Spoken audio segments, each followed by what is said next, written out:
Sore teman-teman, aku dapat isarohnya tentang Joteko Tingkir, Sutawijoyo, dan Raden Wijaya.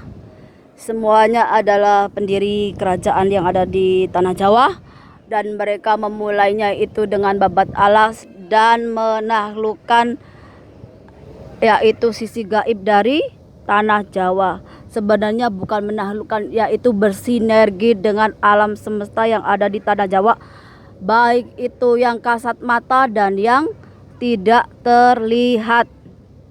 Dan itu bagian takdir dari tanah Jawa dan Nusantara, bahwa kita diberi kelebihan secara rohani dan spiritual, bisa melihat makhluk gaib ataupun diberi kelebihan sesuai dengan kemampuan kita. Kebetulan aku ini kemarin jaga bocil dua-duanya bisa melihat yang tidak terlihat, yaitu hantu, dan itu adalah kelebihan yang memang sudah dipunyai rata-rata oleh nenek moyang kita.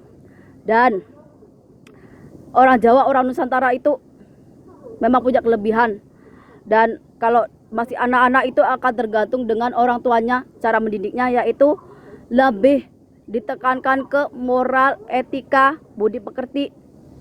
Agar apa? Agar mengerti dan mengenal leluhurnya. Jadi dia itu bisa menghargai apa yang udah diwariskan turun temurun oleh leluhurnya. Dan aku juga mempunyai, tapi aku nggak bisa melihat yang gaib, tapi aku bisa merasakan, dan itu caraku berinteraksi dengan yang nggak kelihatan oleh mata kasar, tapi bisa dengan mata batin. Dan ini juga akan berhubungan dengan nubuatan para nabi, yang artinya Nabi Nuh, Nabi Musa, Nabi Lut adalah utusan Tuhan, dan nabi-nabi yang ada ribuan lagi, masih banyak lagi. Cuman aku ambil yang 3 aja, bahwa mereka itu juga bisa melihat masa depan. Dia tahu apa yang akan terjadi, baik itu bencana dan tingkah laku pola manusia itu. Mereka sudah memberikan peringatan, memberikan ibaratnya penjelasan, udah menebarkan kebaikan. Tapi sayangnya setiap dari utusan Allah itu selalu diingkari, selalu tidak dipercayai, dan selalu saja mereka itu membuat, malah menzolimi orang-orang yang diutus Tuhan. Makanya ketika bencana itu datang, yang terselamatkan hanya segelintir orang saja. Itu bukan salah para nabi ataupun utusan Allah, itu salah mereka sendiri. Mereka sudah diingatkan berkali-kali, berulang-ulang, tapi mereka sendiri yang ingkar. Kalau Tuhan itu udah nakdirkan laki dan perempuan, tapi manusia masih sejenis, dan itu termasuk dari kaum Nabi Lut. Sedangkan dari Nabi Musa akan lebih ke penguasa yang zolim, yang tidak mementingkan rakyat, tapi mereka merasa melebihi Tuhan.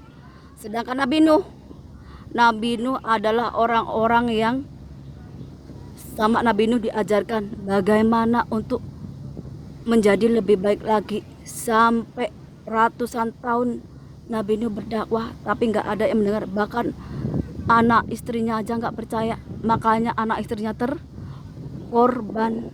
Begitu juga tanah Jawa. Nenek moyang kita udah tahu apa yang akan terjadi sekarang, mulai dari goro-goro dan yang akan terjadi nanti. Semua sudah diramalkan oleh orang-orang terdahulu. Kenapa? Karena ketika manusia itu secara rohani mendekat sama Tuhan, maka dia akan diberi penglihatan tentang masa depan, masa lalu. Agar apa? Agar kita ini yang sekarang mau memperbaiki diri, belajar dari masa lalu, agar kedepannya kita menjadi lebih baik lagi. Tapi sayang, ketika orang-orang yang diberi penglihatan sama Allah, diberi kelebihan, memberikan pencerahan kepada orang lain, gak ada yang mendengar. Gak usah orang lain, saya membuat video banyak Kadang-kadang saya malah dibully, dihina, direndahkan. Tapi saya nggak mau berhenti. Kenapa? Karena ini udah bagian dari jiwa saya. Karena kayak kemarin kalau aku udah telat kayak gini, jiwa saya itu kayak nggak menyatu, kayak nggak sinkron, kayak ada yang hilang. Karena apa? Karena saya butuhkan adalah kesatuan antara diri saya dan batin saya, jasmani rohani, lahir batin yang saya butuhkan penyatuan. Agar apa? Agar ketika saya itu hidup di dunia ini, tapi saya tetap manunggal maring sing gawe urip, yaitu dengan Gusti Allah. Itu jadi takdir dan karma Tuhan dan alam semesta ini, penyatuan dalam diri kita ini. Tapi saya udah ngomong berkali-kali, nggak ada orang percaya. Tapi ketika kaum Nabi Lut, kaum Nabi Nuh, kaum Nabi Musa mendapatkan balasan dari Tuhan, kalau terjadi apa-apa, ya jangan salahkan saya atau jangan salahkan orang lain. Uang kalian sendiri yang nggak mau denger. Udah dikasih ibaratnya petunjuk, udah dikasih nasihat, udah dikasih banyak berkali-kali teguran dari Allah melalui bencana, juga kalian nggak mau denger, nggak mau berubah. Mau nyalakan siapa kalau bukan nyalakan diri sendiri? Kalian yang nggak mau berubah.